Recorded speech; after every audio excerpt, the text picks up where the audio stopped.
ओम नमः शिवाय। आप सभी शिव भक्तों का शिव पुराण के इस कथा श्रवण में हार्दिक स्वागत है, अभिनंदन है। और जैसा कि आप सभी को विदित है, हम शिव पुराण के इस मूल मातरम का श्रवण कर रहे हैं और इसके अंतर्गत रुद्र संहिता के प्रथम खंड, जो कि षष्ठ खंड है, उसके सप्तदशों अध्याय अर्थात 17वें अध्याय की कथा का श्रवण करेंगे। तो जो 17वां अध्याय है, इसमें सूत जी नारद जी से पूछते हैं कि जो आप कथा सुना रहे हैं, क्योंकि नारद जी सबको कथा सुना रहे हैं तो उनको ब्रह्मा जी ने सुनाई थी, और उसी का वर्णन वो बाकी जो ऋषि हैं, सूत जी हैं, उन सबसे कर रहे हैं। तो इसी क्रम में तो सूत जी ने जो नारद जी से पूछा, वो पूछा कि भगवान, आप मुझे बताइए कि भगवान शंकर कैलाश पर्वत पर कब गए और महात्मा कुबेर के साथ उनकी मैत्री कब हुई? परिपूर्ण मंगल विग्रह महादेव ने वहाँ क्या किया? यह सब मुझे बताइए, और इसे सुनने में मेरे मन में बड़ा कौतूहल है। तो नारद जी ने कहा, कदा गतो हि कैलाशो शंकरो भक्त वत्सला क्व वा सखित्वं तस्य सीते कुबेरेण महात्मनं किं चकारे हरस्तत्र परिपूर्णं शिवाकृतिं ऐत्सर्वं समाक्षक्षं परम कौतूहलं मम। तो ये नारद जी ने जब पूछा ब्रह्मा जी से, तो नारद जी ने जब ब्रह्मा जी से शिव जी के कैलाश के बारे में पूछा, और तो ब्रह्मा जी ने कहा, नारद सुनो। अब ब्रह्मा जी चंद्रमौली भगवान शंकर के चरित्र का वर्णन करते हैं कि वे कैसे कैलाश पर्वत पर गए और किस प्रकार उनकी कुबेर के साथ मित्रता हुई। तो भगवान के विषय में ब्रह्मा जी कहते हैं, अब ये ब्रह्म उवाच शृणु नारद वक्ष्यामि चरितं शशि मौलिनः यथा जगाम कैलाशं सखित्वं धनदस्य च आसीतं कम्पल्यं नगरे सोमयाजी कुलोद्भव दीक्षितो यज्ञदत्ताख्यो यज्ञविद्या विशारदः वेद वेदांग विद प्राज्ञो वेदांत दिशु दक्षिणा राजमान्यो अथ बहुधा वदान्यं कीर्ति भाजनः अग्निशुश्रूषणरतो वेदाध्ययन तत्परा सुंदरो रमणीयांगश्चंद्रबिंब समाकृतिः आसीद् गुणनिर्दिनां दीक्षितस्यास्य वैसुतः कृतोपनयनशोष्टो विद्याजग्राह भूरिशः अथ पित्रान् विज्ञातो धूतकर्मो रतो अभवत् आदाय दाय बहुशो धनं मातुः सकाशतः समदाद धूतकारेभ्यो मैत्रीन्तश्च चकार सः संध्यक्त ब्राह्मणाचार संध्यास्ना पराङ्मुखा निंदको वेद शास्त्राणां दैव ब्राह्मण निंदका स्मृत्याचार विहीनस्तु गीतवाद विनोद भाग नटपाखंड भाण्डस्तु बद्ध प्रेम परंपरा प्रेरितोऽपि जनन्यसा नययो पितुरन्तिकं ग्रहकार्यन्त व्याप्तो दीक्षितो दीक्षितायिनीं यदा यदैवं तां पृच्छे दये गुणनिधिः सुता न दृश्यते मया गेहे कल्याणी विदधाति किं तदा तदेते सा ब्रूया दिदानी सा बहिर्गता स्नात्वा समर्चय वै देवानेतावन्तम मनेहसम् अधीत्याद्यनार्था सा द्वित्रमित्र समहययो एकपुत्रेति तन्माता प्रतारयति दीक्षितं न तत्कर्मं च तद्व्रतं किंचिद्वेति स दीक्षिता सर्वकेशान्तकर्मास्य चक्रे वर्षे यथ षोडशे अथो च दीक्षितो यज्ञ दत्तः पुत्रस्य तस्य च गृह्योक्तेन विध्यनेन पाणिग्राहं कारयात् पत्याहं तस्य जननीं श्रुतं गुणनिधिं मृदु शास्ति स्नेहार्दया हयाप्यो वैश्यस्म नारदा क्रोधनस्ते अस्ति तनयसा महात्मना पित्तयत्तमम् यदि ज्ञायस्ति ते व्रतं त्वं च माताडि आच्छदायामि ते नित्यं पितुर्गे कृच्छ्रेष्ठितं लोकमान्योऽस्ति ते तातः सदाचारे निवेदने ब्राह्मणानां तनं तात सद्विदा साधु संगमा किमर्थं न करोषि त्वं स्वरुचिं प्रीतिमानसा सच्चोत्रियास्ते अनुचाना दीक्षिता सोमयाजिना इति रूढिमिहि प्राप्तास्तव पूर्वपितामहा तैः त्यक्त्वा दुर्वृत्तसंसर्गा साधुसङ्गरतो भव सदिद्वासु मनोदेहि ब्राह्मणाचारमाचर तानुरूपो रूपेण यशसा कुलशीलता ततो न तृप्से किं नः त्यज्य दुर्वृत्तमाश्वकाम् ऊनविंशतिको वार्षि त्वमेषा षोडशवार्षिकी एतं शृणु सद्व्रतं पितृभक्तियुतो भव श्वशुरोऽपि हिते मान्या सर्वत्र गुणशीलता ततो न तृप्से किं नः त्यज्य दुर्वृत्ततं सुत मातुलास्ते तुला पुत्रा विद्याशीले कुलादिभिः तेभ्योऽपि न बिभेषि त्वं शुद्धोऽश्रु भववंशतः पश्येतान् प्रतिवैष्णवस्तान् ब्राह्मणान् कुमारकान् गृहे अपि शिष्यान् पश्य तान् पितुस्ते विनियोचितान् राजापि श्रोष्यति यदा तव दुश्चेष्टितं सुता श्रद्धां विहाय ते ताते वृत्तिलोपं करिष्यति बालचेष्टितमेवेतद् वदन्तद्यापि ते जनाः अनन्तरं हरिष्यन्ति युक्तान् दीक्षितामिह सर्वे प्राक्षारिष्यन्ति तव तातं च मामपि मातुश्चरित्रं तनयो दत्ते दुर्भाषणैरिति पितापि ते न पापीयान् श्रुतिस्मृतिपथानुगः तदङ्घ्रिलीन मनसो मम साक्षी महेश्वरः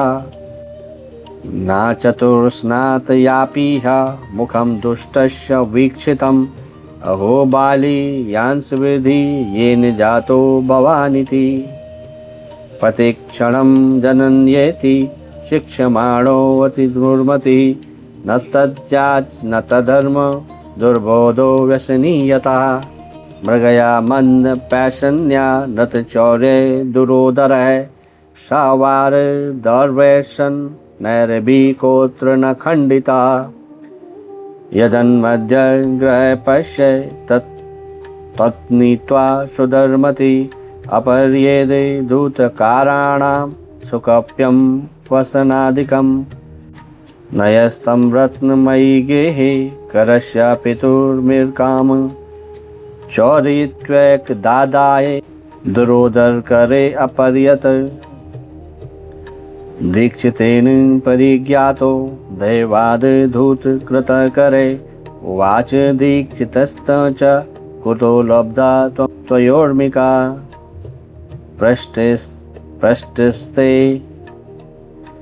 पृष्टस्ते नाथ निर्वाद सकृतमुवाच सः मामाक्षी पाशि विप्रोच्चः किं मया चौर्यकर्मणा लब्धा मुद्रा त्वदीयेन पुत्रेणैव समर्पिता मम मातुर्हि पूर्वेदु जित्वा नीतो हि शाटकः न केवलं ममैवेत तदङ्गुलीयं समर्पितम् अन्येषां धूतकर्तॄणां भूरितेनार्पितं वशुः रत्नकुप्यादुकूलानि भृङ्गार प्रभृतीनि च भाजनानि विचित्राणि कांशताम्रमयानि च नग्नीकृत्यं प्रतिदिनं बध्यते धूतकारिभिः न तेन सदृशा कश्चित् दाक्षिको भूमिमण्डले अद्यावधि त्वया विप्र दुरोदर शिरोमणि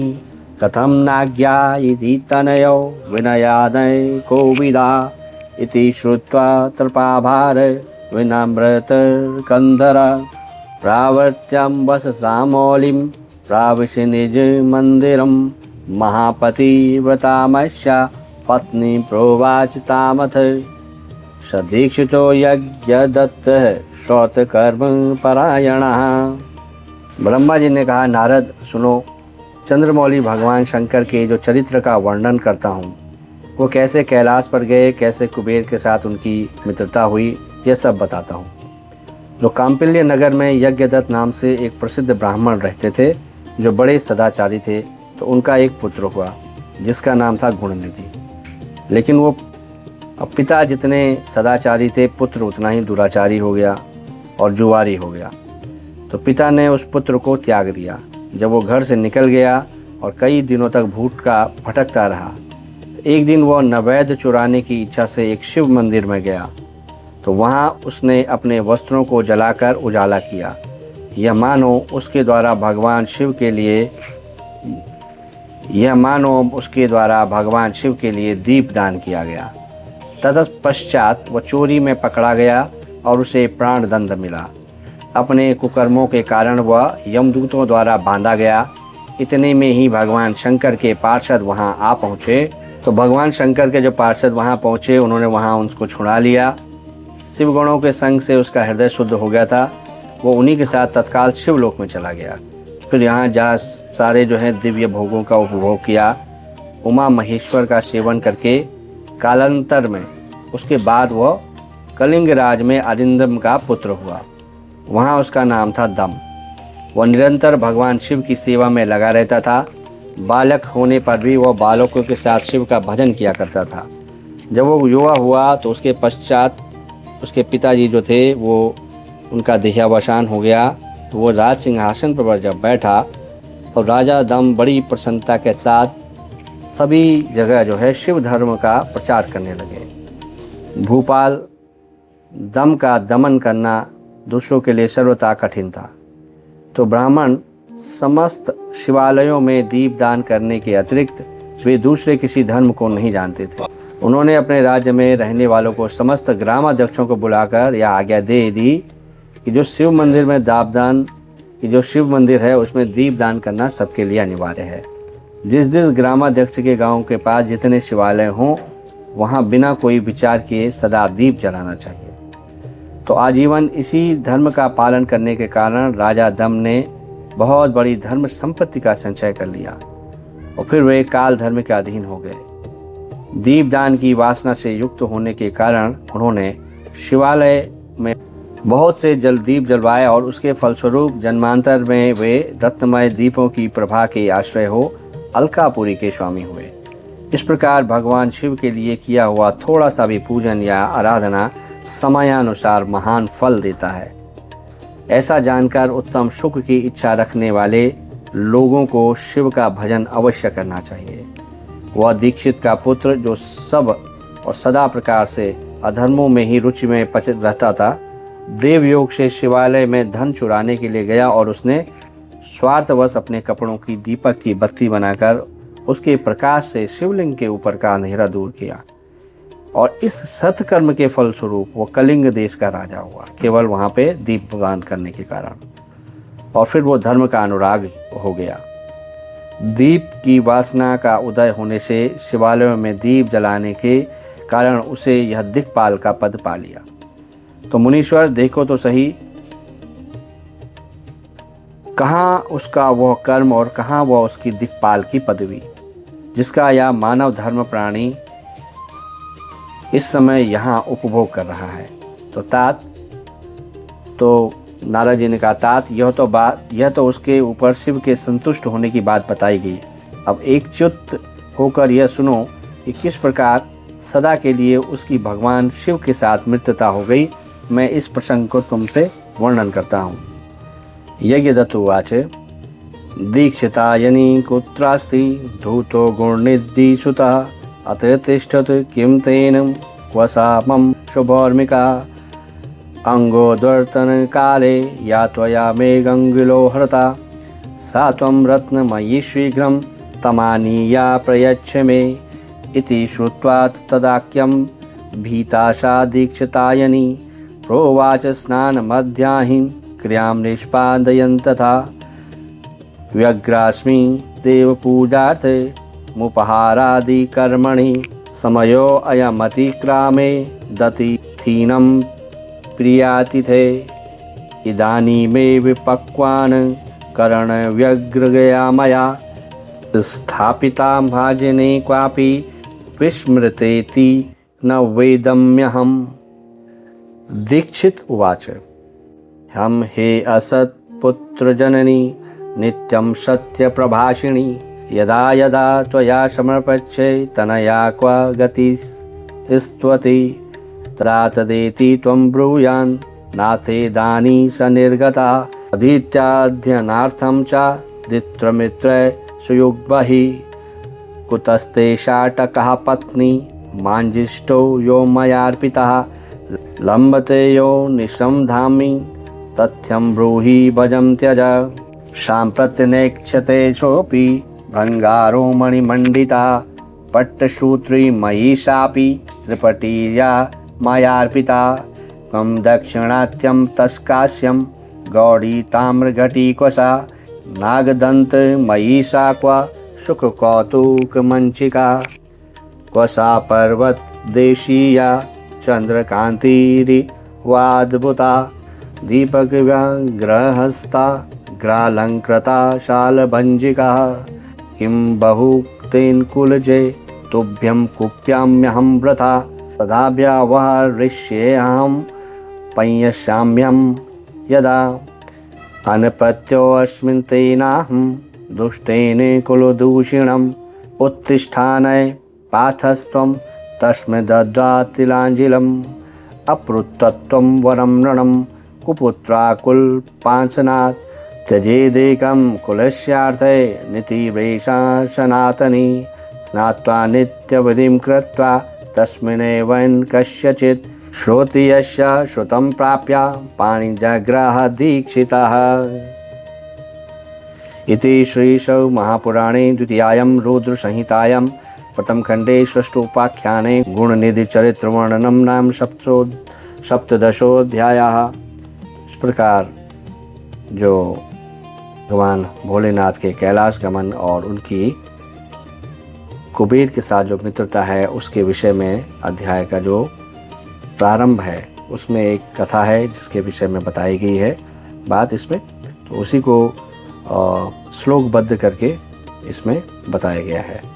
तो जिस प्रकार प्रसंग काम्पिल्य नगर में जो यज्ञदत्त ब्राह्मण थे उनका जो पुत्र हुआ वो बहुत दुराचारी था और जो ब्राह्मण थे वो सदाचारी थे। तो उनके अपने पुत्र को त्यागने के पश्चात किस प्रकार से वो भगवान शिव के प्रति उसने एक दीप दान किया, अगले जन्म में वो दम नामक राजा हुआ और उसके पश्चात उसने राज्य में दीपदान आवश्यक कर दिया शिवालयों में। तो भगवान शिव के प्रति उसका इतना छोटे से कर्म ने उसको दिक्पाल की पदवी तक पहुंचा दिया। तो इसमें जो हमने संस्कृतबद्ध जो श्लोक सुने हैं उसमें यज्ञदत्त ने कैसे अपने पुत्र के संबंध में बताया है और क्या उन्होंने उसको कैसे उन्होंने त्यागा है उसी का वर्णन है। मैंने कोशिश की है कि इसका सार भी आप लोगों को पता चल सके। आज का जो कथा श्रवण है इसको यहीं पे विराम देते हैं और आप लोगों से निवेदन है कि आप भगवान भोलेनाथ में अपने मन को लगा के उनके चरणों में इस शिव पुराण की कथा को सुने और जहाँ पे जो श्लोक हैं या संस्कृत में श्लोक जो हैं अगर उनके अर्थों का अगर आप संधान नहीं कर पा रहे हैं केवल उन्हें भावपूर्ण होकर भाव विभोर होकर भगवान शंकर के प्रति उनको श्रवण करें, उससे भी बहुत ही पुण्य आपको मिलेगा।